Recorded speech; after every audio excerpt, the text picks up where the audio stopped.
A macrocosm of the Victorian period. Social strata newly defined. Increasingly urbanized dwelling on top of past grandeur, half demolished. The traditional British rural scene, something already romanticized by novelists Thomas Hardy and George Eliot, presents itself as mission completed, victorious. Hence the Queen is Empress, a title George III declined to use. She and others gained much status by way of advancements in science psyops, particularly biology, geography, within which they took their place amongst the false prophets warned about in the Bible. Victoria's deeper interest lay in the occult. Seances were performed in the royal palace. We can guess at the sorts of energies in that building. Allegedly to contact the spirit of her dead husband, but who knows what else. Quirkiness and rumour surround the doings of herself, a famous medium, Robert Lees, Wright, who claimed he knew who Jack the Ripper was, and suggested she turn to John Brown, her Scottish Highland servant, for answers. John Brown mysteriously died aged 56 at Windsor Castle. These circles have the feeling of the societies, hence dark doings. The 1997 BBC acclaimed drama Mrs. Brown softens the audience away from these conclusions with Dame Judi Dench's BAFTA and Academy Award performance as an under-the-surface, soft-hearted queen, romantically attached to John Brown, played by Sir Billy Connolly. These agents give us, albeit high-end, cringeworthy stuff, with two juxtaposed scenes. In the first, somewhat homoerotic one, John Brown is skinny dipping with his associate Archie.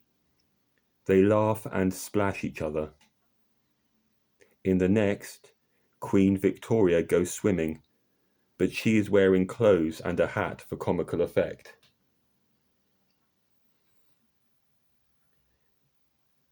The aims of spiritualism, never to be confused with spirituality, a distraction from, catered for the 19th century bored privileged class, partly to get away from analytical examination of reality. That must be discouraged for fear of discovering that it's not a spinning ball made of atoms held down with gravity. The other side, to present the more than we can see aspect, yet clothed in superstitious, floating around ghosts parlance. The format was going of an evening to, most importantly paying a high charge for, a gypsy woman, because they were often female, archetype figure in her boudoir with crystal ball. She would literally have an appointments list, an enormous scam on the scale of Scientology. Unlike the Renaissance mystic philosophers who did genuine experiments, interpreted ancient texts, whatever you think of them, this was a downgrade to circus theatrics. Top left. Victoria glorified with entourage at the Great Exhibition, her own personal World's Fair inside the celestial Tartarian architectural masterpiece, Crystal Palace, Hyde Park, London, claimed to have been built solely for this event by Joseph Paxton. The purpose? large-scale indoctrination into believing it was a golden age for understanding nature. And here's the proofs, which were really bits of plunder. Exotic plants and animals out of the colonies. It is said his design was inspired by the Victoria amazonica, a giant water lily, a plant of which the true builders may have had an appreciation of the symbology of, raising consciousness past the waters above. This is how they co-op old world concepts. Erected in Leicester Square was a giant walk-in globe, right bottom, brainchild of James Wilde. Inside, a map of Earth. Because Google AI is biased, it has to use the phrase monumental feat.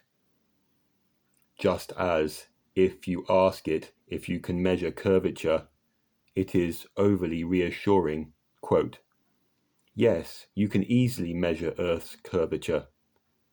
Then talks about objects dropping out of sight on the horizon, as if a human being can see forever in the distance, and vanishing points don't exist.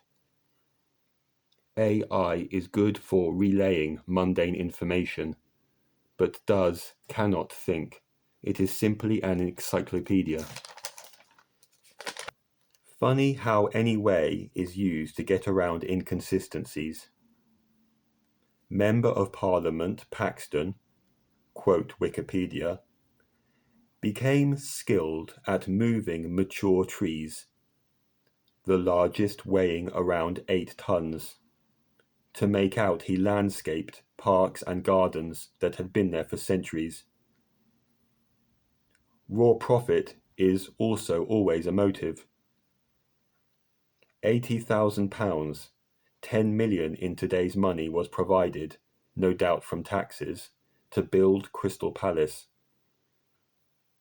They made 186,000, magic number 33 million, in selling tickets. This is almost NASA level greed. The money got recycled into opening more such spaces that are still going strong. London Science Museum, Natural History Museum, and Victoria and Albert Museum.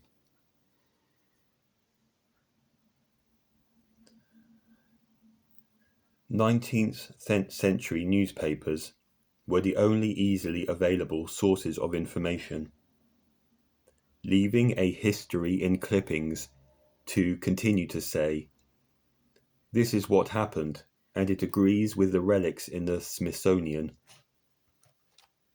Convincing show and tell, with the added benefit of distracting focus from the last 200 years towards early humans, dinosaurs, Egyptology, as if they only just stumbled on the ancient. Beginning of a newly invented timeline to be expanded on forthwith. The Penny Press 1830 and New York Sun 1832. No coincidence here with the heliocentric term, because what's the sun got to do with journalism? Were a move towards an affordable daily broadsheet. The street hawkers, called newsies, were, quote Google AI, often poor immigrant children or homeless orphans.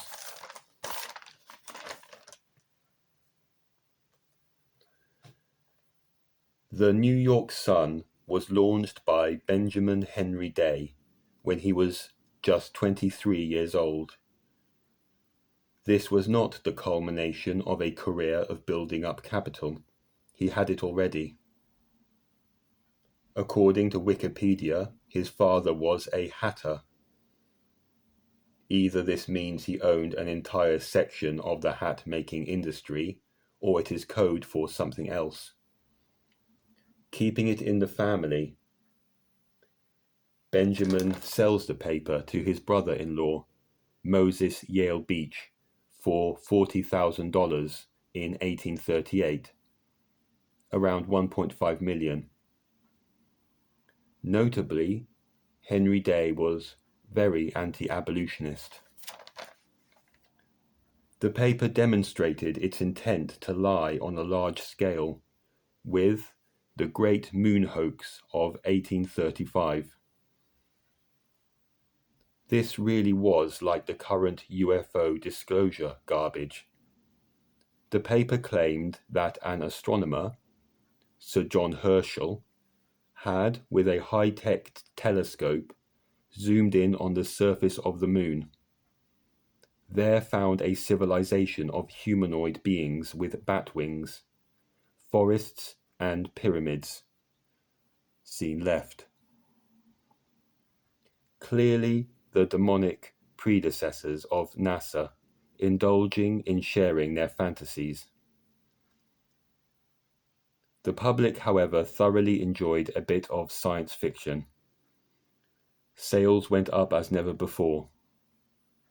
Google AI, quote, "The paper never officially retracted the articles." This incident gives you an appreciation of how far forward the elites were looking, testing the waters for future deceptions. A more genuine picture appears with two writers that experienced firsthand those institutions indisputably running things. Anthony Trollope and Charles Dickens began their careers in non-fiction, and their novels serve primarily as social commentaries to supplement in-depth character analysis. The longer format gives you the opportunity to see the situation through different personalities. There's time to get properly acquainted with. The 1800s was certainly a very segregated class system. Trollope goes mostly into the subtleties of psychological motives, reacting to the pressures and expectations of an artificial paradigm amongst the privileged. The poor are referred to occasionally as something going on in the background, unlike Dickens, who reveals the full gritty reality. Hypothesis surrounding orphan trains, part of large-scale repopulation, keep looking more feasible. A wave of children integrated into factories, farms, etc., somehow detached from their ancestors. It is a constantly reoccurring theme in Dickens's plots. Great Expectations, 1861. The protagonist, Pip, one of these made-up names, is an orphan, looked down on as such. 1838. His father dies, so must go out into the world alone. Little Dorrit, 1855, is about a girl, Amy, who grows up in Marshalsea debtor's prison. She comes in contact with Arthur Clenman, who doesn't know his history either. From his short stories, Fortune Wildred, about a baby left on a doorstep. The husband responds to the discovery with only half surprise.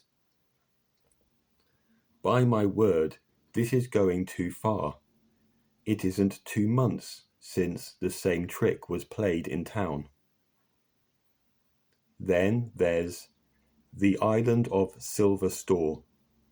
The narrator tells how he became a lifelong private in the Navy, no chance of promotion, in 1744. I was a foundling child, picked up somewhere or another. Nicknamed Gill by the beadle, church come law official. because of his ruddy cheeks, a physical feature, like you might give a stray animal or one bred to purpose. He was, quote, first employed at St. Norwich Bottom, betwixt Chatham and Magston, to frighten the birds. Never learnt to read or write, leading on to the benefit of keeping most of the Victorian populace as ignorant as possible. Number 2, branch line. The engine driver from Mugby Junction. Another man looks back on a working-class career. His father died from a lightning strike, which is unusual.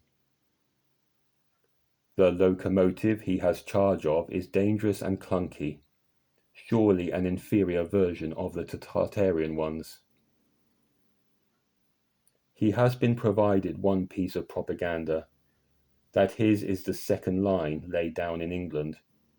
Quote, I didn't know much about the engines scientifically, as you call it.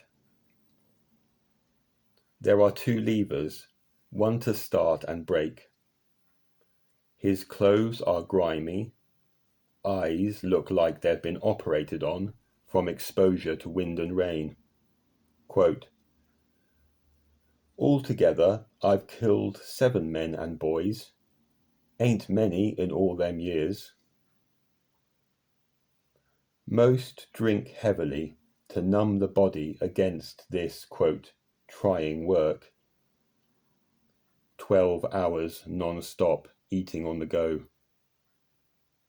But it was the imaginative attraction of it.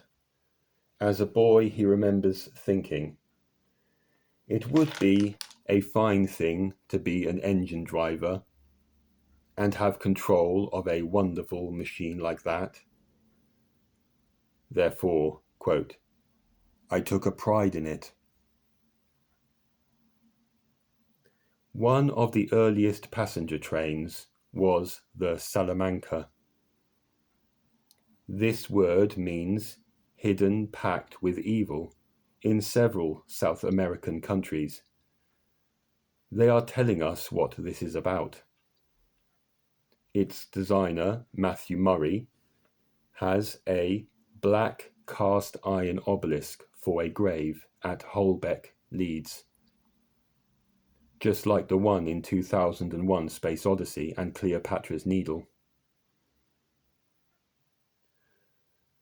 From his autobiography, Age 19, Anthony Trollope becomes cognizant of the blighted ambition of my father.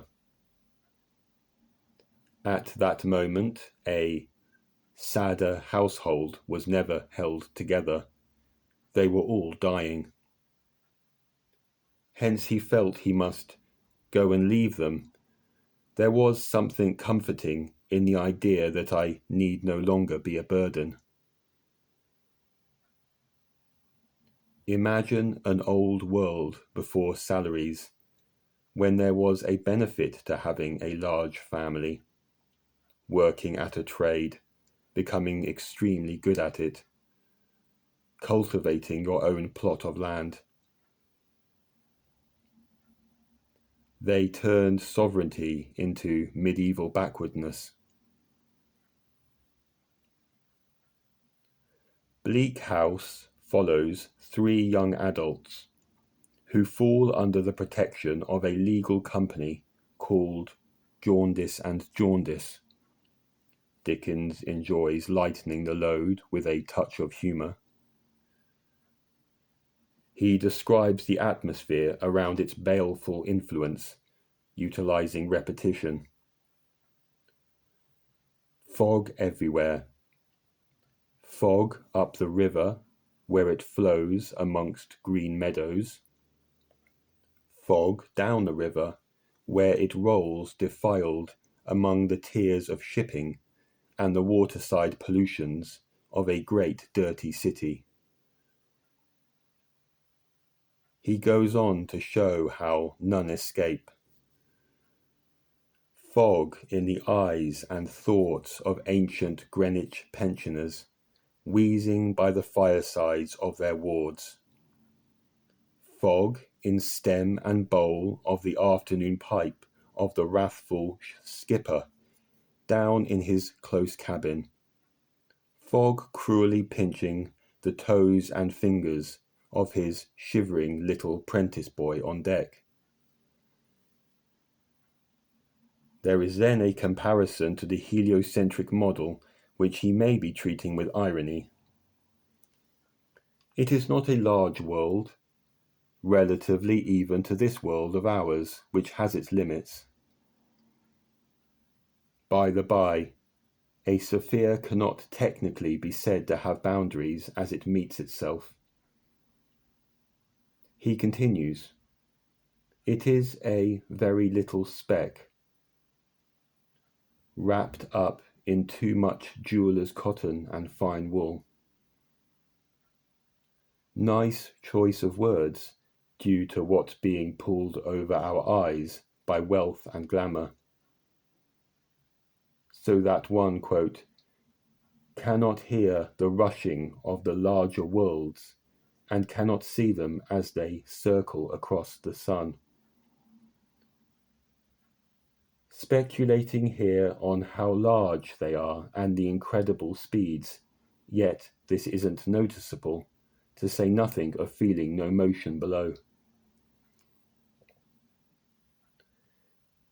There is a pseudo-logical out for these problems.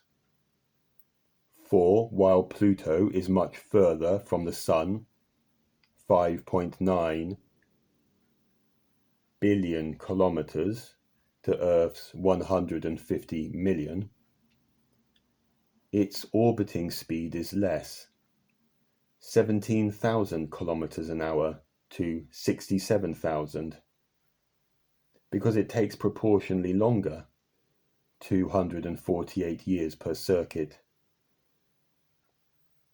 The other reason it ostensibly makes sense is that calculations are borrowed from astrological charting that does not make claims about the material nature of what's observed, and need not use absurdly large numbers, because it makes sense and is local to the Earth's plane. Today, NASA says planet Earth is an oblate spheroid. They keep changing their minds to what it looks like, despite decades pulling off all sorts of deep space missions. It took until now to decide on a lumpy pair, and still no actual photos, just low-quality CGI. There are many photos of the orphan trains in the US. It was not a secret, only no convincing explanation is given. They come out of the East Coast cities, relocated to rural areas. 200,000, according to Google AI, between 1854 and 1929. Some researchers suggest they're being manufactured using incubators 150 years before test tube babies that hit the news in the 1990s. The Sisters of Mercy, founded in Ireland in 1831, helped carry out, if you can call it that, looking after and moving the orphans. Interestingly, this name is used by a famous 1980s Gothic rock band. The Catholic Sisters faced a public scandal in the UK 2009 for many counts of child abuse. They paid it off with £120 million, to quote Wikipedia, compensate the victims. They remain active to this day in every continent. Google AI, focusing on education, healthcare, and advocacy of the humble. The devil wore a nun's cassock. Anyone naive enough to think men are the sole source of cruelty on earth best think again. That is part of the pseudo-feminist angle. Women have always been equally at the heart of the corruption. Anyone can sell their soul, gender is irrelevant.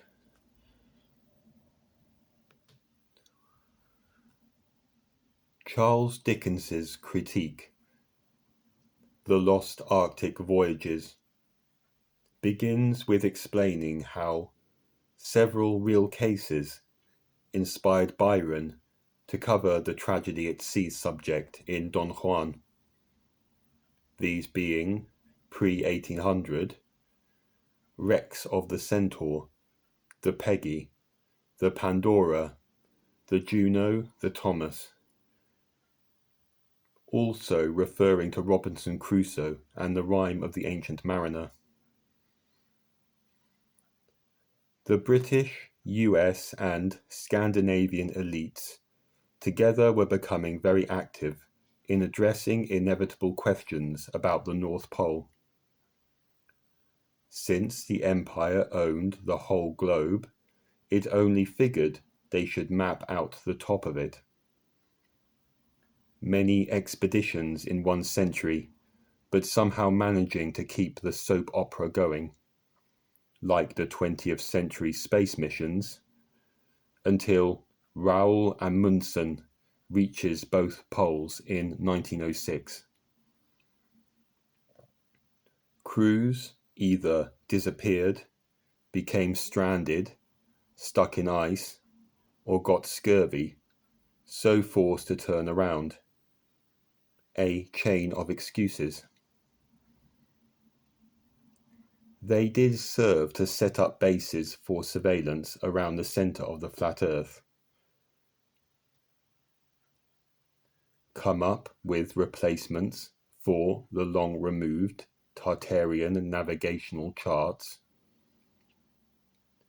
Left their mark with place names: Scorby Sound, Victoria Island, Devon Island, Boothia Peninsula.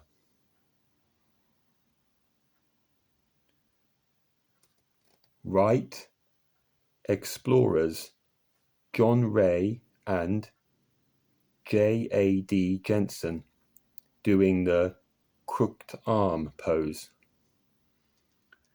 Jensen goes as far as having an Inuit tribe called Jensen Nantuks. 1911, he changes his name to Bilso, that turns out to be the right one all along. Yet, Google AI. For the history books, he is predominantly known as J.A.D. Jensen. And, oddly, despite his fame, quote, detailed biographical records of his direct mother and father are scarce. It feels like muddying the waters. Sir John Franklin, bottom right, played by Ciarán Hinds in the 2018 BBC series of the event, whose dramatic effort to reach the North Pole involved claims of cannibalism, has a large statue of himself at Waterloo Pike, London. Below right, artist's portrayal of his crew setting out across the ice. His ships were the Terror and Erebus, meaning darkness. Who would call them that? Surely part of a pre-planned effect. A Masonic artifact left was one of the only items retrieved from the 3 rescue missions privately funded by a Henry Grinnell, seen left, sending out another fraternal brother, Elisha Kent Kane, to look for him, also seen left.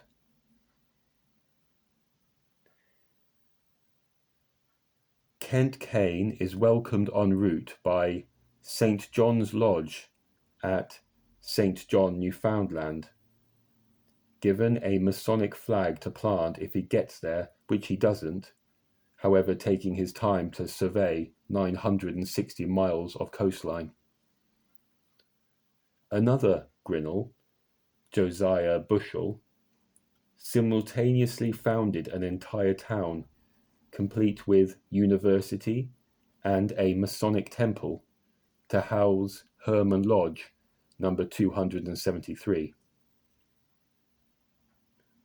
Grinnell sounds similar to Gimel, the ring which is the one they wear with a G stamped on it. The wreckage of Franklin's ship wasn't found until 2014. This is convenient, as by then it is so disintegrated, covered in rust and sea life, plants and barnacles, as to be unable to positively identify on sight. Google AI explains that they used a list of high-tech equipment to prove these were the Terror and Erebus. Quote, high-definition video, multi-beams, and sonar. The diving, seen left, was coordinated by Parks Canada that oversees large tracts of this region. Their first commissioner back in the 1800s, quote, father of national parks, was James B. Harkin. Father is certainly a title favoured by the societies, suggestive of prestige and new beginnings. He was a civil servant, but catchphrases like rich heritage and environmental concerns crop up, very pertinent to the 21st century CO2 climate change and renewable energy brainwashing. As the Weil University of the Canadian Rockies website puts it, quote, the pressing issue confronted by Harkin in 1911 continue to resonate with us today.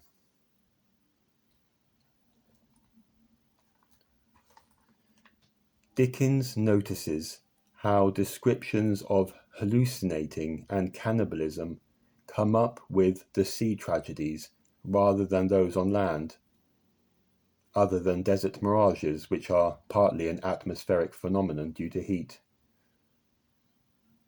Personally, I struggle to believe eating uncooked flesh, wringing blood from a seagull, as one story gives it, or, quote, bits of rotten seal, would allow you to survive longer.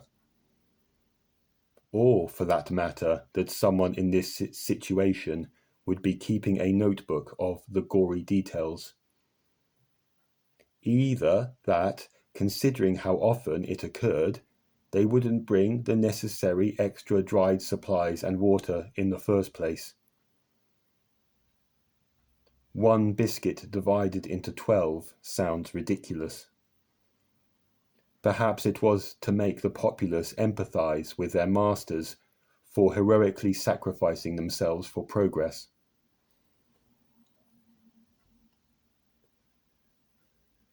Dickens insinuates about the political status quo, drawing on the book The Ascent of Mont Blanc by Mr. Herbert Smith, who describes how on the brink of exhaustion he receives, quote, an impression that a familiar friend in London came up with the preposterous intelligence that the King of Prussia objected to the parties advancing because it was his ground. Dreams, spinning yarns. Quote, we have been their sport thousands of times, and have passed through a series of most incognisant and absurd adventures, while trying hard to follow a short, dull story, related by some eminent conversationalist after dinner. What is not forthcoming is, quote, the most direct and positive evidence.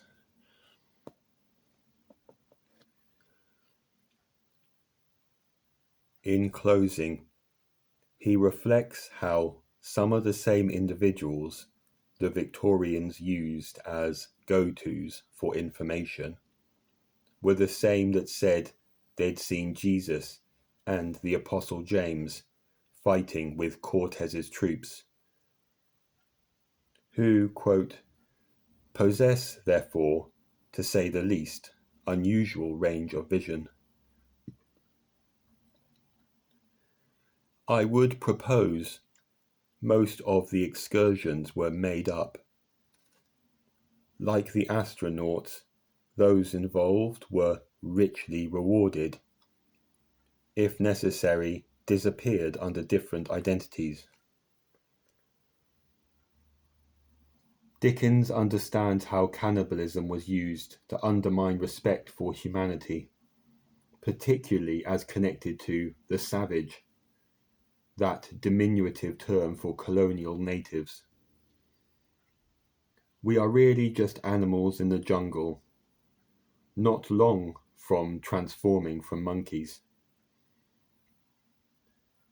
He references Sir John Richardson, who, despite discounting the authenticity of the last resource of eating the bodies of the deceased, aims to glorify the explorers as martyrs.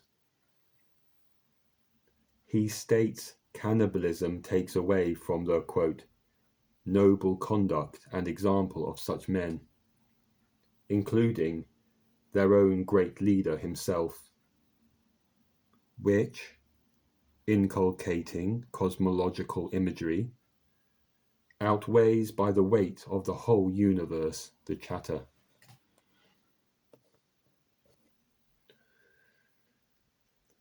Worth considering. What is the church really in relation to pre-reset understanding of theology and usage of sacred spaces? Has it ever been anything but a governed mind organization tasked with managing thought patterns? With the rise of scientism, its authority was less already, ready to become pretty much irrelevant by the 20th century. The narrative is that the Catholics sailed across the earth in ships, introducing the Bible to countries that had never come in contact with anything similar. But you needn't go to the trouble of destroying and implementing something foreign if the teachings were already there and can be altered to the point of bearing little similarity to the original. Re-employing of priests, inserted doctrines, ripped out bells, less about music, individual interpretations, a joint experience, or use of the church buildings to shelter the needy, places of healing. In Martin Chuzzlewit, one of Dickens's most saintly characters, with a heart of childlike purity, John Pinch, loves to go to the cathedral in town to play the organ. He has been given a key on his own for the enjoyment of it. Martin's girlfriend would always stop and listen on passing to the music and be transported into a reverie. I would wager, when it is told how the natives were practicing spirit conjuring and animal sacrifice, it was more them, the Catholics, that were into it, craftily removing association by calling it compromise through merging with Christianity.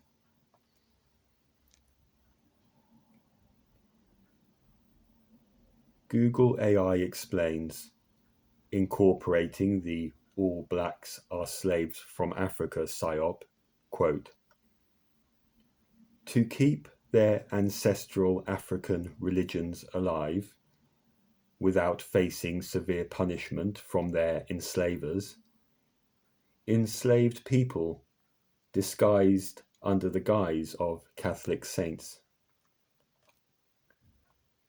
It says too that the Vatican viewed voodoo, spelt Vodou, the mixed version, as incompatible with its doctrine. Yet it's still around, quote, recognized as a religion by the Haitian government since 2003. The Catholics do rituals themselves symbolically, harnessing dark energies with the Holy Eucharist. Nowhere in the Gospels does Jesus request sculptures of himself dying, bleeding out on a cross to be hoisted up, with a congregation sitting compliant before it.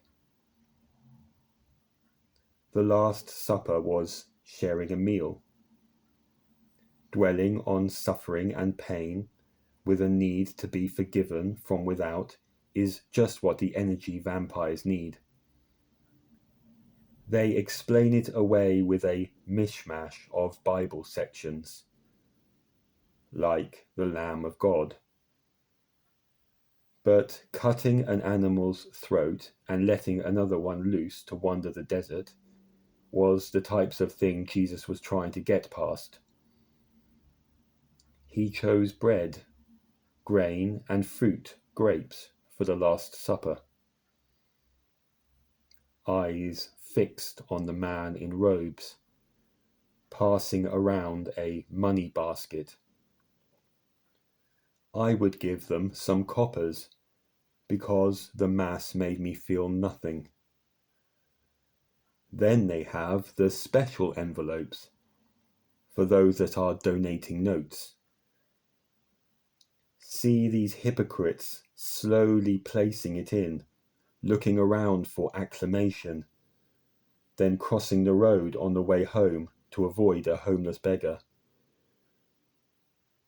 It was about the tea and biscuits at the end.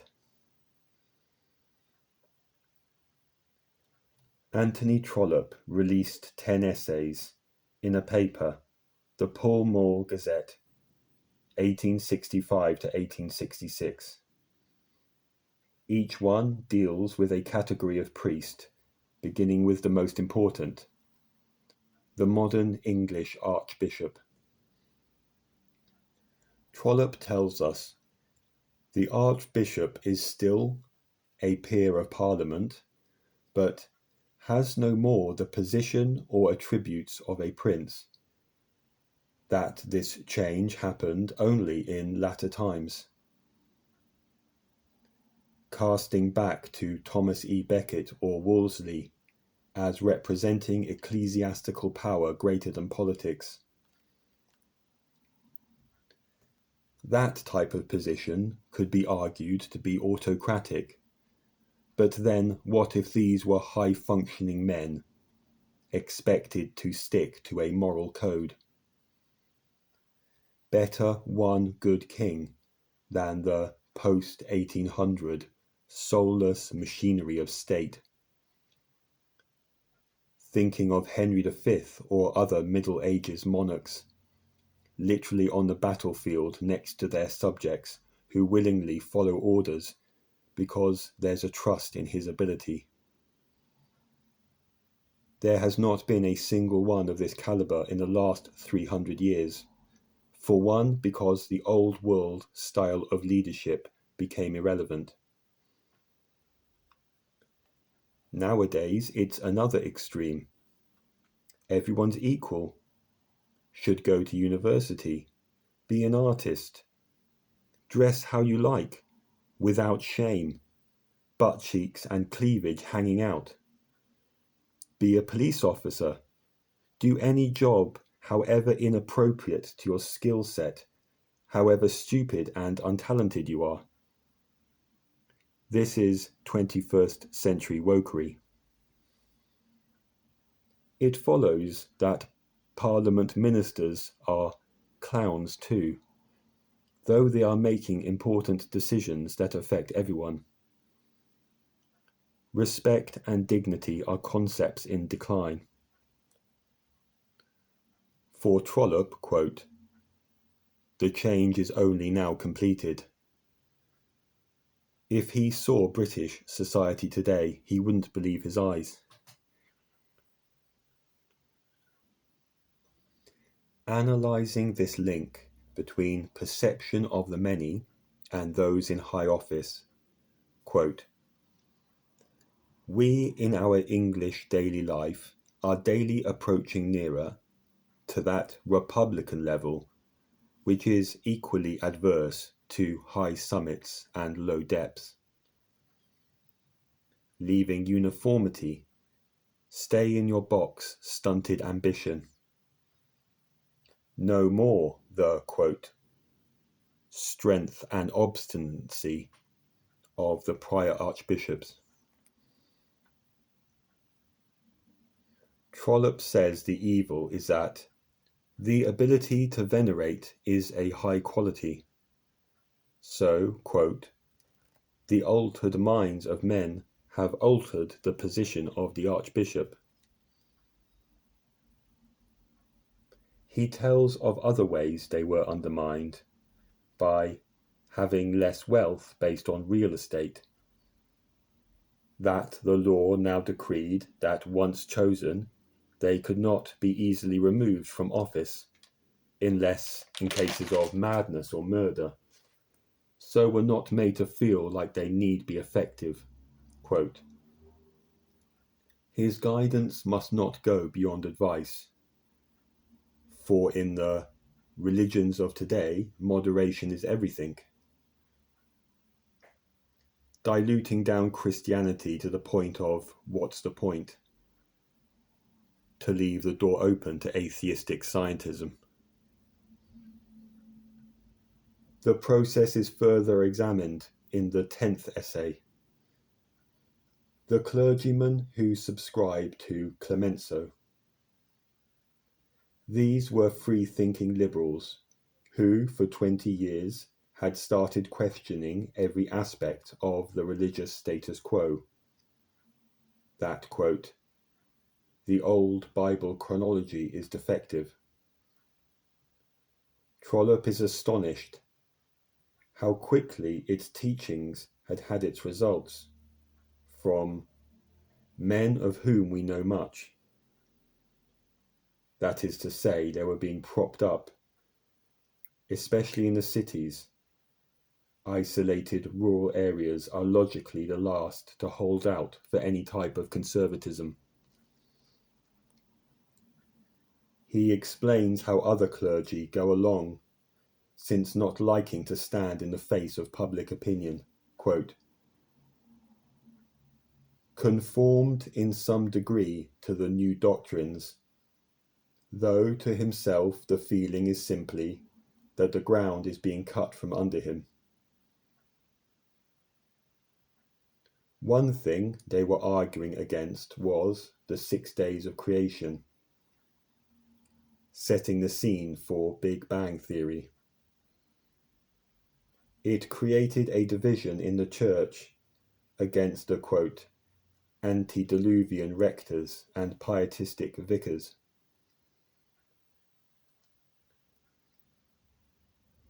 Trollope illustrates how one of these last might complain to another that the liberals, quote, "believes in nothing in heaven, nothing on earth, nothing under the earth." He continues, "He told his people yesterday that the book of Exodus is an old woman's story." Perhaps the liberals were members of the Royal Geographical Society, or X Club, a behind-closed-doors 19th century group designed to push evolution. They say, quote, We may give up the deluge as the drowning of most of the world. Phrases Trollope uses are clever, debonair, a subversive smile, and ill-defined doctrine,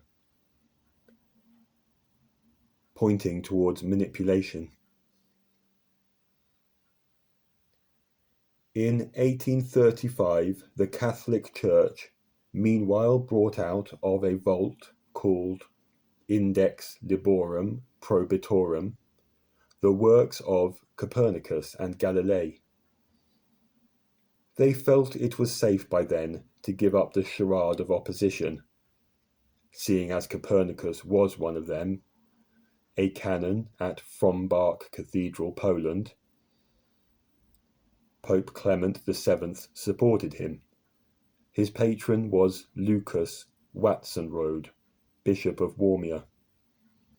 Darwin is a name everyone is familiar with, a popularity that makes it easier to propagate notions amongst people who know little about scientific inquiry and won't be doing any themselves.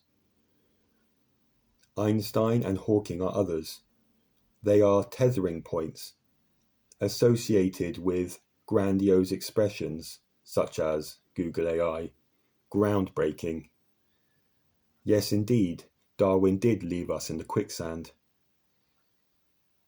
His own background is of wealth and connections. The evolution psyop had been on the back burner. His grandfather Erasmus had voiced it. His father Robert was a banker. There's also a connection to eugenicist Francis Galton, a half-cousin. Like Einstein, Darwin wasn't a fan of school. In other words, there is no proof of there being prodigies. To quote Cambridge University website, he developed his knowledge of natural biology by rummaging through his father's gardens and land looking for critters. On top of his family coffers, the British Royal Navy was happy to help in any way they could, giving Darwin the ship HMS Beagle to use. Google AI covered Darwin's transportation, basic provisions, and the free shipment of his massive natural history collections back to England.